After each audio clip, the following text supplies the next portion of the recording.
a mountain massif of impressive beauty. Peaks reaching up over 4,000 meters into the sky. The Swiss Alps, a seemingly impassable barrier between north and south.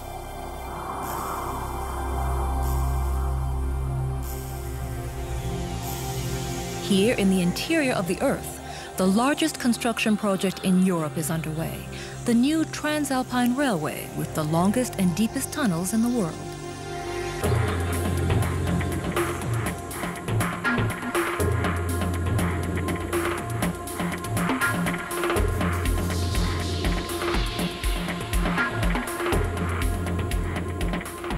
The NEAT will be constructed over the next 15 years, a network of 5 tunnels.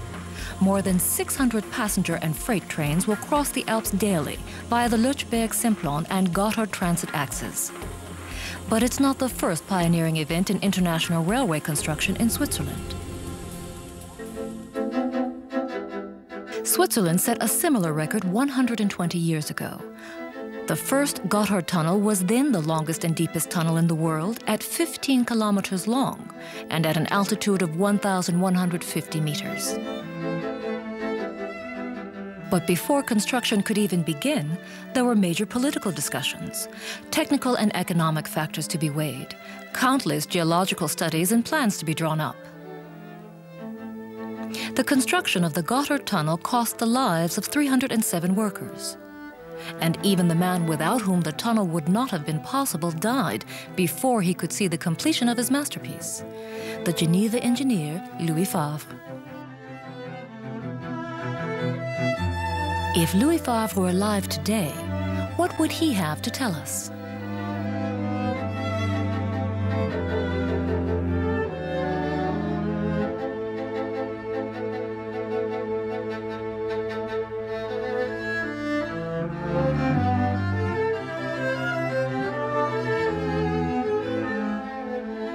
A rail line across the Alps has been a main issue in railway policies right from the very beginning. But where should the line be built, and how should it be financed? Richard Ladnicka from Canton Graubünden drew up plans for railway construction in the east at Lukmanier and Splügen. In the west, the most important transit route from Switzerland and France to Italy was the Simplon Pass. At the end of the 13th century, the Gotthard, with the Devil's Bridge and the Spray Bridge, was a vital lifeline for the Swiss economy. The competition for the new route began. Proponents of the route through the Eastern Alps were favored over proponents of the Gotthard for a long time. The southern German states were interested in a line at Lukmanier, and England favored a route through Graubünden. But when the Zurich politician and businessman Alfred Escher joined the Gotthard Association in 1863, the situation changed. 6 Swiss cantons now favored the Gotthard line. Soon, the Prussian Chancellor Otto von Bismarck, the Kingdom of Italy, Baden, Württemberg, and Bavaria joined them. In 1869, a treaty between the Kingdom of Italy and the German Empire was signed. One part of the treaty was a railway line through Switzerland.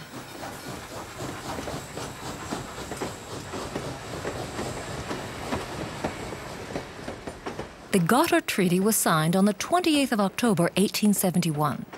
It laid out the main line for the Gotthard Railway from Immensee through Goldau, Göschenen, Airolo, Bellinzona to Chiasso, and various feeder lines. Costs of 187 million francs were to be paid by contributions from the signatories of the treaty, as well as private parties and subsidies.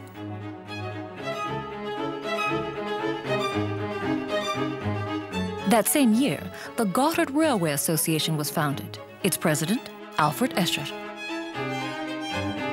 Louis Favre was chosen to carry out construction. He had submitted the cheapest bid and was also considered to be experienced and reliable. But the contract was extremely strict. Construction could take no more than 8 years, with penalty due for every day's delay.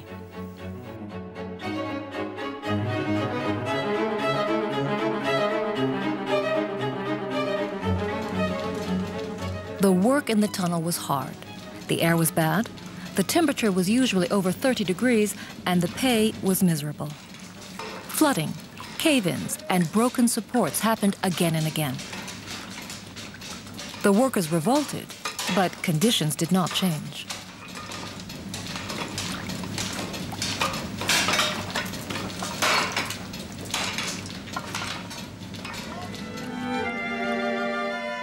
Major cost overruns soon became apparent. The dimensions of the project were changed and stages were established, against the will of Alfred Escher, who retired embittered. The money was acquired from Italy, Germany, and the capital markets. The government and the railway company had to pay the rest. The financial misery triggered public controversy because there was no legal basis for financial participation by the government. A compromise was sought.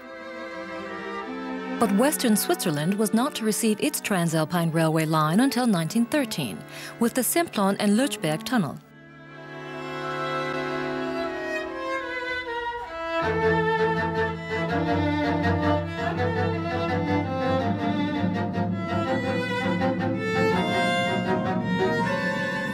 Louis Favre did not live to see the opening of the Gotthard Tunnel. He died of a heart attack in July 1879 while inspecting the tunnel.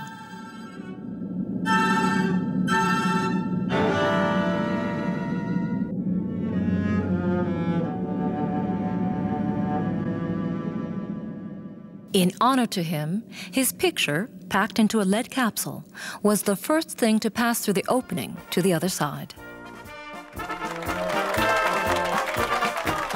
The Gotthard Tunnel celebrated its opening on the 22nd of May, 1882.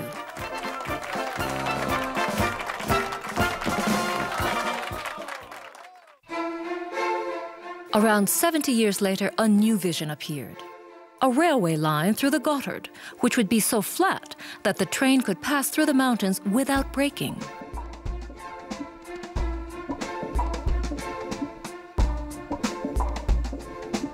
The idea for this railway tunnel from Amsteg to Biasca came from the engineer Ernst Gruner from Basel.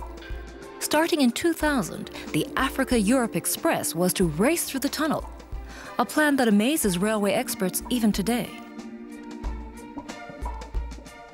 Das war seine Vision, großartig, aber natürlich ist dieses Projekt für die damalige Zeit nicht realistisch gewesen, auch politisch wie technisch noch nicht durchführbar. But perhaps this curious utopia was the starting point for a new project. Switzerland had to change its way of thinking rapidly. The economy picked up faster than expected after the Second World War. Beigetragen hat auch die Europäische Wirtschaftsgemeinschaft, die 1950 geschaffen wurde. Und damit zeichnet sich ab, dass auch in Zukunft der Verkehr wesentlich zunehmen werde. The Federal Council commissioned various study groups to look at existing traffic capacities on roads and rail, with a view towards winter safety. Thus, the Railway Tunnel Through the Alps Commission, or KIA, dealt with the route for a flat rail tunnel through the Alps. After examining various alternatives, KIA made its recommendation in 1971. Construction of the Gotthard-based tunnel and expansion of feeder lines on the Lötschberg route to double tracks. This laid the foundation for the NEAT, but it would take another 30 years before construction would begin. The eastern Swiss cantons were not satisfied with this recommendation, and the decision to begin construction was delayed. The main focus was first placed on road construction. And so, in 1980, the Gotthard Highway Tunnel was opened. The national road network was systematically expanded. But the steady increase in transalpine freight traffic created new problems. Bei uns und auch in Österreich waren es natürlich die geografischen und topografischen, die nationalen Verhältnisse, die Siedlungsgegebenheiten, die uns dazu führten und zwangen, den Schienenverkehr voranzutreiben. There was a clear need for action, but nothing happened at first. only when Federal Councillor Adolf Ogi entered office in 1988 and began to work for a new Transalpine Railway, NEAT for short, did things begin to move forward. Meinem Temperament entsprechend habe ich das sofort aufgenommen, weil ich wusste klar, dass vom Moment an, wo eine Botschaft in Angriff genommen wird, bis zur Realisierung 20 bis 30 Jahre vergehen können. The Federal Council had then Vice Director of the Federal Traffic Office work out a plan. Die Geschichte der Botschaft ist für mich persönlich natürlich ein unvergessliches Erlebnis. Herr Ogi schickte mich quasi in die Quarantäne. Ich musste irgendwo in ein Büro im Bundeshaus einziehen, bei dem niemand Zutritt hatte, wo auch niemand mich auch finden konnte. Ich war da mit dem Diktaphon und einem großen Stoß Papier und habe sukzessive die Arbeit dann geschrieben. Nach 3 Wochen war ich dann soweit. In May 1990, the Federal Council presented the plan for the construction of the Swiss Transalpine Railway tunnel to the media. The so-called network version included the 2 lines, Gotthard and Lötschberg-Simplon, as well as various feeder lines and connections to eastern and western Switzerland. The project was intended to do more than solve the problems of transalpine freight traffic.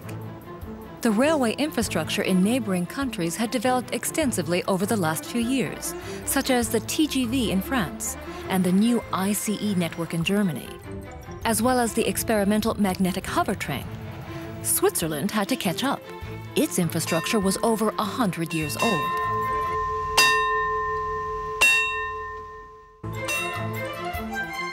Federal Councillor Adolf Ogi wanted to make Switzerland a test country for combined transportation in Europe with the creation of the NEAT. Parliament approved the building of the NEAT in 1991. The project could begin.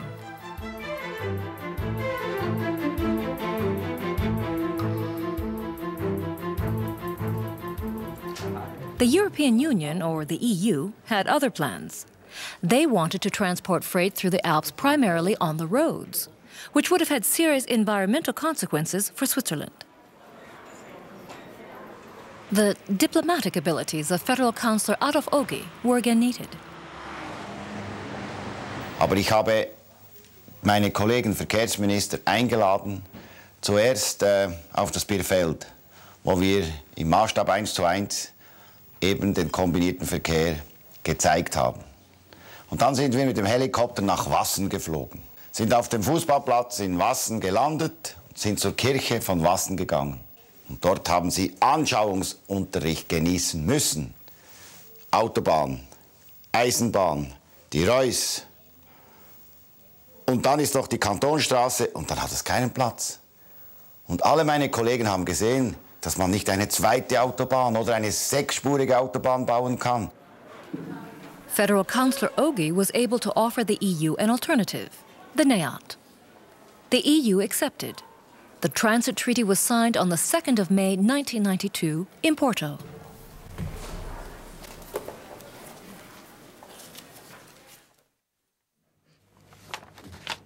But the good feelings did not last long because, in the meantime, a committee had started a referendum against the NEAT. An unholy alliance between the Green Party and automobile representatives had formed. In their eyes, the NEAT was an oversized, unreasonable project that was too expensive and did not save the environment. Canton Uri, which would also have been adversely affected by the NEAT route through the Reuss Valley, fought against it. There were just barely enough votes for the referendum. Federal Councillor Adolf Ogi was needed again. Ich habe gekämpft für diese Vision.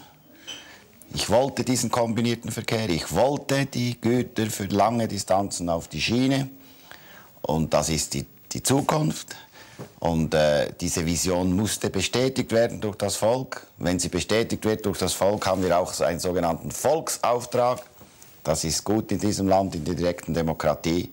Und deshalb war ich glücklich. The people decided on the 27th of September 1992 with a clear majority for the construction of the NEAT.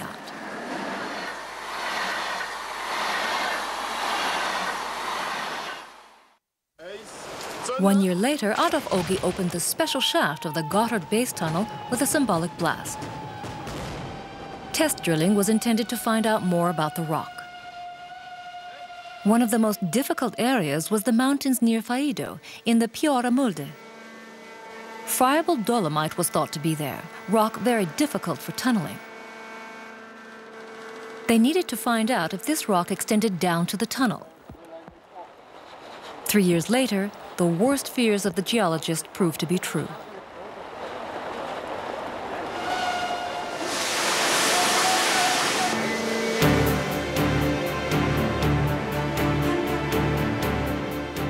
There was nearly an accident during the test drilling.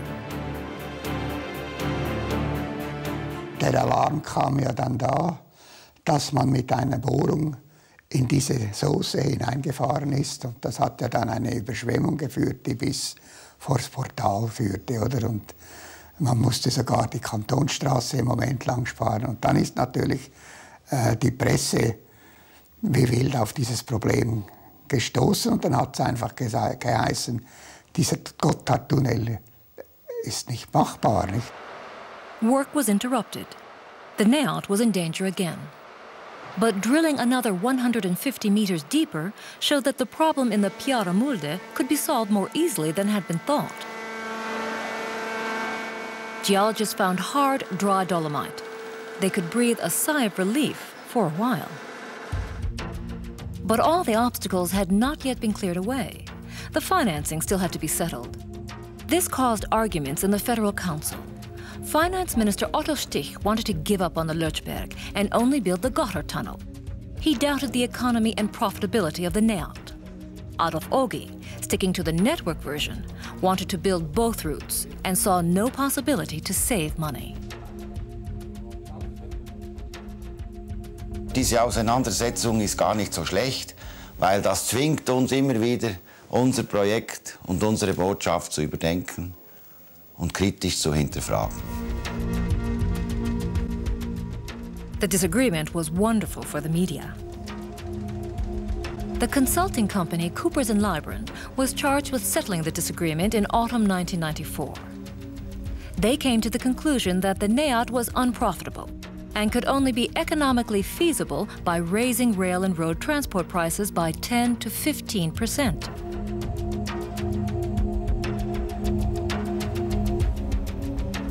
The claim of Federal Councillor Adolf Ogi that the NEAT won't cost the Swiss people a cent was cast into doubt.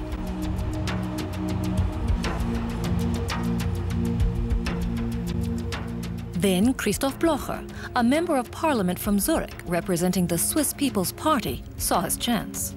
In the Sunday press, he proposed building only the Gotthard base tunnel. Arguments over building the NEAT in stages broke out in full force. The entire Federal Council had to deal with the issue in the summer of 1995. Ci sono state indiscrezioni a go-go di cui noi giornalisti abbiamo approfittato e vabbè, così è passata tutta l'estate, si è conclusa poi con una riunione straordinaria del Consiglio federale dopo le vacanze dove hanno lavato o tentato di lavare i loro panni sporchi. The Federal Council stuck with the network version featuring the two tunnels because only this version could ensure a national solution. The Council considered a special financial arrangement using a surcharge on petrol of 15 cents. But criticism still did not die down. People recognized that the NEAT could not be financed as a single project. Federal Councillor Adolf Ogi changed departments. The newly elected Federal Councillor Moritz Leuenberger started over again.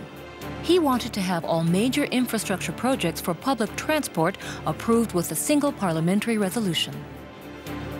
Wir haben dann, um Klarheit zu schaffen, sämtliche Großprojekte des öffentlichen Verkehrs in diese Vorlage hineingenommen. Diese Vorlage regelt sowohl die Finanzierung als auch im Großen und Ganzen die Projekte des öffentlichen Verkehrs. In June 1996, the Federal Council presented the plan to Parliament. The financing of the various public transportation infrastructure projects was to be done through the Fund for the Financing of Public Transportation, or FINUV. The NEAT project itself was redimensioned, but still included the network version, because this ensured the greatest possible benefits for transportation in particular, and for the nation in general. Now it included the single-track Lötschberg base tunnel, the Gotthard, the Monte Cenere, and the Zimmerberg base tunnels. as well as their links to the main rail lines.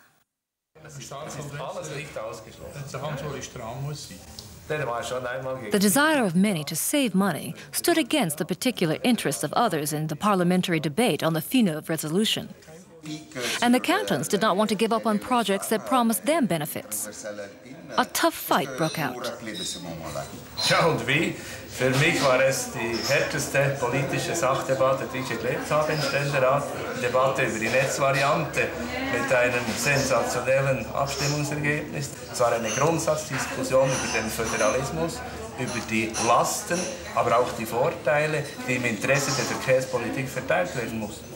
Ich fühlte mich wie in einem urender Föhnsturm und habe aber versucht, klar den Kopf zu bewahren. Und ich war beim zweiten Mal, wie beim ersten, bei der ersten Auflage für die Netzlösung, weil nur diese die Funktionen unserer NEAT erfüllen kann, nämlich einerseits die Verlagerung der Transitgüter und dann aber auch den Personenhochleistungsverkehr zu fördern. Das ist ja der größte Wachstumsverkehr auf der Schiene. Nous avons invité, nous, comité du Lötschberg, nous avons invité un jour le comité du Gotthard. Ouais, ouais. Le hasard a fait que nous n'avons pas trouvé de salle dans les environs ici à Berne, à la Schmidstube. La seule salle, elle est au buffet de la gare. Et tenez-vous bien, par hasard, mais par hasard, on l'a pas voulu comme ça, c'était la Lötschberg-Salle. J'ai dû cacher le mot Lötschberg et la délégation du Gotthard est venue et nous avons pu discuter ensemble. Oui. The disagreement in Parliament played right into the hands of opponents of the NEAT. Now they could publicly question the project. It was heated on every front. At the same time, the EU was putting pressure on Switzerland about the 28-ton limit for trucks, which only Switzerland still had. Im internationalen Verkehr ist seit langer Zeit sind 40 Tonner im Einsatz und da bildete die Schweiz mit ihrer 28 Tonnen Limite gewissermaßen eine Barriere. Das hatte dann Umweg über Frankreich und Österreich, beispielsweise den Brenner, zur Folge und das war unsere Nachbarn nicht länger bereit zu akzeptieren. Greenpeace blocked the motorway in Basel for 6 hours in protest of the stealthy removal of the 28-ton limit.